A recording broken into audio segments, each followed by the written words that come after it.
Hey everybody, and welcome back to this week's episode of Whizbit's Random Gaming.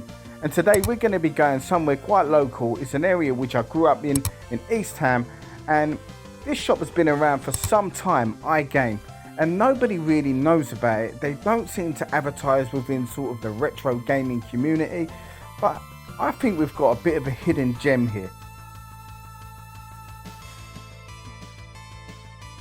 Now before we head inside, please take the time to consider subscribing to the channel if you like this kind of content, your game hunts, gameplay videos, news and views, all that kind of stuff. It really helps the channel grow, and also give us a like, give us a share. It gets my content seen by a much wider audience. Now as you can see already, we're having a look in the front window. They also do PC parts and PC computers and repairs, that kind of thing. So I think they make a fair bit of their income via that stuff as well, which is all good. You've got to make money somehow, but it's always nice to see they've got a great variety of stuff, as you can see through the window here.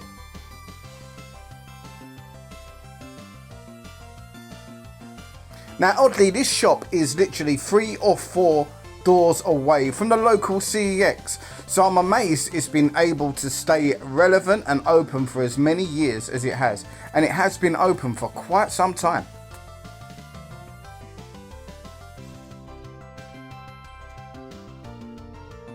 Anyway, let's head on inside and see what we can find. Now straight away I saw Double Dragon 2 on the NES there, one of my favourite NES games of all time, absolute classic that one. One of the games that I remember having as a child in my early teens maybe, but really good fun. There you go, £50, and it's in not bad condition at all.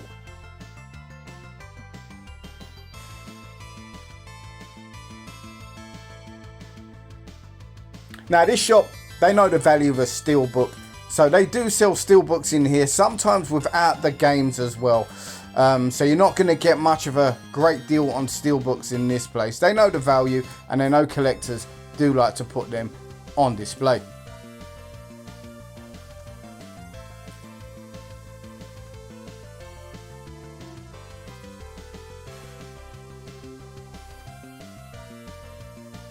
Nice Ryu statue there. I really was eyeing that up for some time.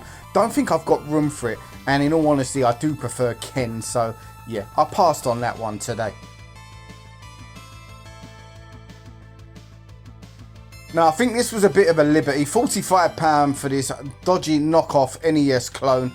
I remember getting one of these through the post for about £10 many years ago, and it wasn't even worth the £10 that I paid for it, in all honesty. So £45, yeah, I think they need to check their prices on that.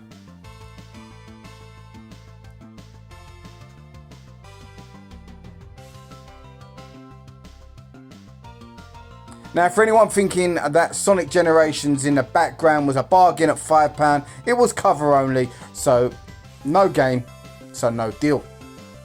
I would like to pick that up, but more preferably on the Xbox, as my son uses the Xbox and he is a huge Sonic fan, so there you go. Really nice condition Game Boy box there, however you can see it's a big price at £290. And a lovely Metal Gear Solid steelbook there at £30. Now at the bottom of each of their cabinets, they've got a plethora of controllers, and you've got some PlayStation 5 plates there as well. Dino Crisis at £25, not a bad deal that one. And also Shadow of the Damned at £30 on the PlayStation, that's about the going price. Asura's Wrath on the PlayStation 50, again that's about the going rate for that game. One that I do need to add to the collection at some point. I've played through it digitally and I absolutely love the game. I think the fact that I've played it already has slowed me down in buying it, but I will eventually. We've got a copy of Vampire Kiss here on the Super Nintendo. That was a lot higher price the last time I came to this shop, if I remember rightly.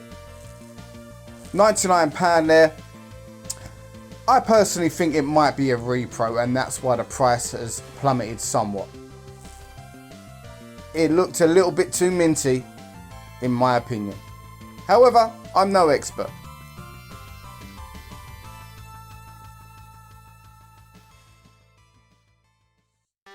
Couple of expensive ones at the back there, Mega Man X and Outrun Coast to Coast, respectively on the Super Nintendo and the OG Xbox.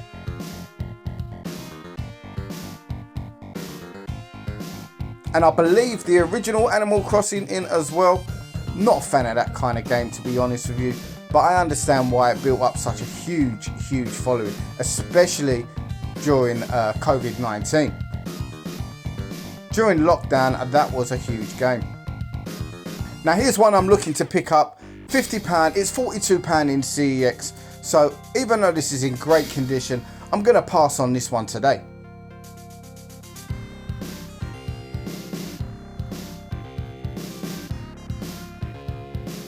Pretty good selection of Nintendo Wii games, however most of them are pretty much filler.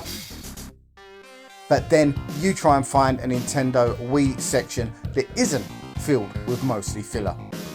It's not going to happen.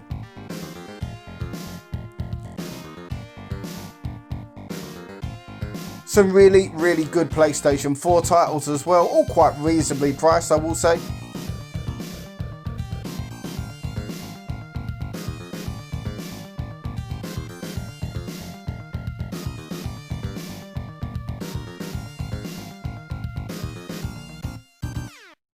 Now we've got Cyberpunk there. I'm looking to pick up Cyberpunk, but I don't know what the best version is. Let me know in the comments what is the best version of Cyberpunk to pick up, please, as I would like to pick it up, but I don't want to pick up a broken copy. JoJo's Bizarre Adventure for £20, and yeah, it's bizarre indeed. I never got on with that series. But as you can see, a really good selection of PlayStation 5 games. And as you can see, WWE 2K24 gone down in price as it was made free on the PlayStation Network not too long ago.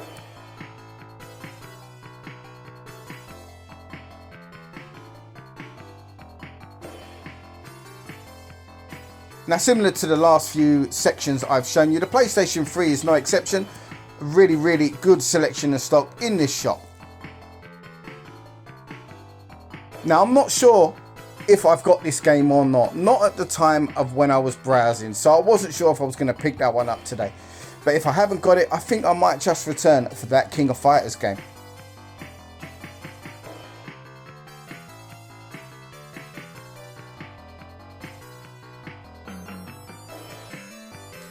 Pretty small pickings when it comes to the Nintendo GameCube, in all honesty, but you don't see much of it around these days, not in the UK.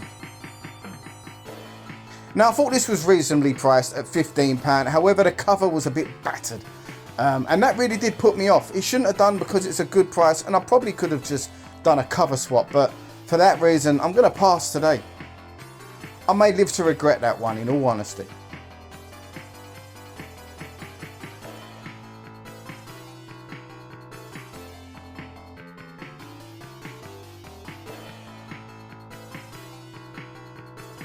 Not a bad selection on the Xbox One and the Series S. As we all know, a lot of traders are struggling to get rid of these physical titles for the Xbox. I've spoken to a few and they all confirm it. Game Pass has really dented the physical sales in a lot of ways. I know it's been successful for Xbox, but it's why you see so many Xbox games just sitting on a shelf.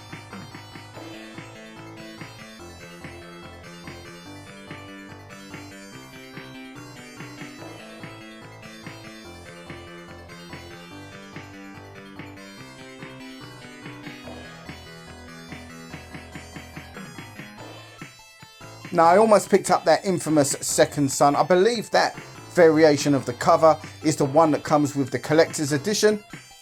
But I've seen it out and about quite a few times today, so I don't think it'll be too problematic to pick that one up moving forward.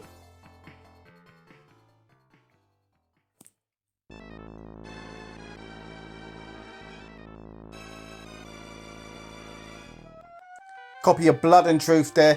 In my opinion, the best VR game on the PlayStation. I know the bar isn't set too high, but definitely a solid game. And a really fun experience at that. Now this guy must have been selling a lot of PlayStation 2 recently because his shelves look quite bare. And also with the PlayStation 1 as well. Normally they tend to have a lot more stock with these two consoles titles. However, that wasn't the case today. But with the PS Vita, an absolute different case. You don't see many PS Vita games when you're shopping in and around CEX. But this shop's got a lot of them. Also quite a few good PSP titles.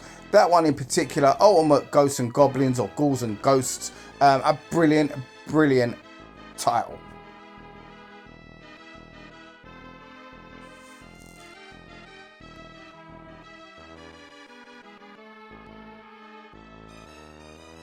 So for any of you Vita collectors out there, maybe this shop is worth a visit.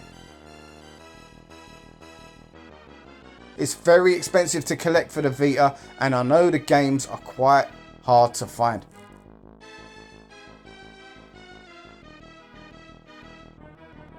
Now let's have a look at a few more of the retro items in the cabinet.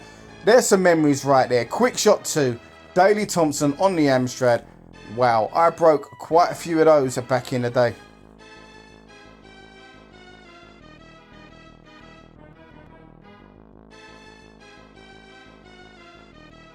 Some pretty nice condition Game Boy stuff here as well. Not just the games, but also the consoles. And not badly priced. Again, pretty similar to what you would find in your local CEX.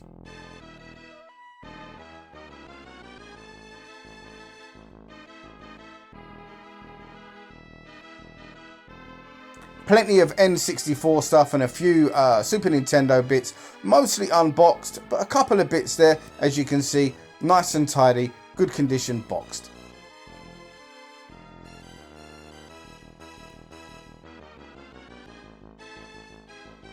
Some lovely controllers here, particularly that Forza one. I really like the Forza controller, but if I'm going to buy it, I'm going to also have to buy the charging stand for it, which is going to cost quite a bit.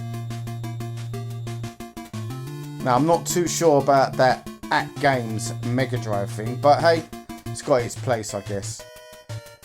Now, that last thing that quickly came on your screen was a Resident Evil necklace. Never seen that before.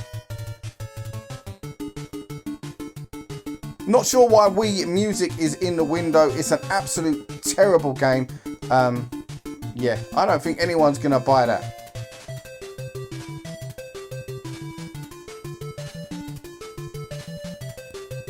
Now, good selection of Mega Drive stuff here, and also Master System as well. I was thinking about picking up a few of the Master System games today, but in all honesty, the boxes were quite tatty, and you know, Master System games, they have to look clean as they're white. Otherwise, it really does show off in your collection. It doesn't come across very well.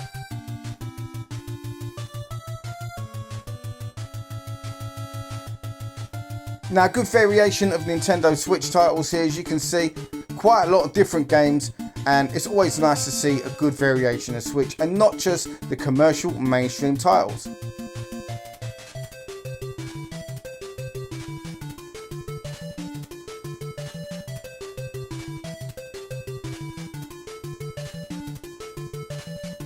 Bus Simulator there on the Switch.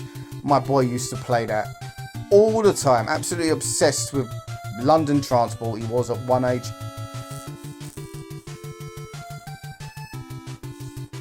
He doesn't play it no more, but he's still obsessed with the game and won't let me sell it. Anyway, a couple of pickups today. Now, I previously owned this Evil Dead game, and I traded it when the price was high. Now, I got it for £7 today, and I think that's a reasonable price, and I've got it back in the collection. As a huge Evil Dead fan, it felt a bit wrong not to own it. So yeah, happy to have this one back in the collection, even though essentially it is a bit of a drink holder, placer, whatever you want to call it. The online mode is pretty much dead.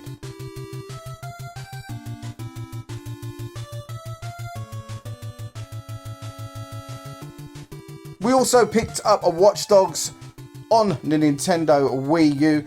one I need for the collection. I am actively going for a full set in 2025. This was £12, the same price as you would pick it up for in CEX. It was in really nice condition, and although I do kind of begrudge paying £12 for a Watchdog game, considering how much it is on other systems, it was an essential purchase considering the target I'm aiming for in 2025.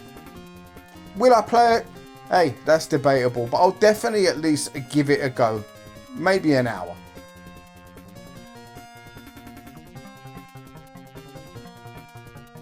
Anyway guys, that is iGame in East Ham. A shop I've shown fleetingly before on the channel, but I wanted to visit again, and I just wanted to highlight and mention it's a decent shop. One that many people don't speak about because, like I say, they don't actively seem to advertise within the retro gaming community or any gaming community from what I see. I think it's a bit of a hidden gem, and I would totally recommend it you guys getting down there if it's feasible. Once again, thank you all for watching the video. If you've made it to the end, leave the comment random ending and that will show me that you've managed to get to the end. Much appreciated as always. Take the time to like, share, subscribe, smash that bell notification, and I'll see you on the next video. Take care.